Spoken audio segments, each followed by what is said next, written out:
नमस्कार. आज आपण रुखवत स्पेशल सोन्याच्या पानांचं झाड कसं बनवणार हे बघणार आहोत. याचं रुखवतामध्ये खूप वेगळं एक महत्त्व असते. तर त्यासाठी मी इथे हे गोल्डन पानं आणलेले आहेत. त्यानंतर गोल्डन तार आणि हे मोत्यांच्या मणींची माळ आणलेली आहे. ही डायरेक्ट रेडीमेडच आपल्याला गुच्छ भेटून जातो. त्यानंतर ही लेस आणलेली आहे मी स्टँडला लावण्यासाठी. गोल्डन कलरची कोणती पण लेस तुम्ही लावू शकता आणि हे ताराचं स्टँड बनवून घेतलेलं आहे मी. थोडासा जाडसरच घ्यायचा तार म्हणजे हे पक्कं राहील. जर तार नसेल अवेलेबल ताराचं स्टँड तर तुम्ही बाउलमध्ये पण हे ठेवू शकता. त्यानंतर आता आपण त्याच्या फांद्या बनवायला स्टार्ट करूया.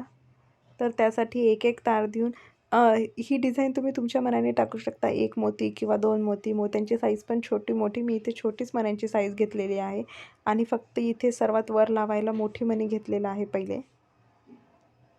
आणि त्यानंतर 1 किंवा 2 मोती टाकून आपण याला असं गुंडाळायचं. तर अशाच प्रकारे आता आपण पूर्ण फांद्या बनवून घेऊ याच्यासाठी. हे छोटी मोठी फांदी तुम्ही एकमेकाला पण हे तार अटॅच करू शकता जर तुम्हाला मोठं झाड पाहिजे असेल तर. पण हे मी छोट्या साईजचं छान दिसते तर छोटंच झाड करत आहे. आता आपण या स्टँडला फेविक्रिल लावून घेत आहे मी याला, म्हणजे त्यांनी पक्का राहते. आणि फेविक्रिल लावून मी ही लेस याला लावून घेणार. आता ही लेस आपली लावून झालेली आहे. त्यानंतर आपण बनवलेल्या फांद्याला एक एक करून तार आणि आपण याला जोडून घेऊ. हे जे आपण बाहेर सोडलेले तार आहे त्यानेच आपण त्याला अटॅच करून घेऊ शकतो. तर तुम्हाला जसा आकार पाहिजे जसं पाहिजे त्यानुसार आपण थोडं थोडं करून या फांद्या लावून घेणार आता. आणि बस हे आपलं झटपट सोनेरी पानांचं झाड तयार झालेलं आहे. सो तुम्ही पण तुमच्या घरी नक्की ट्राय करून बघा. थँक्यू.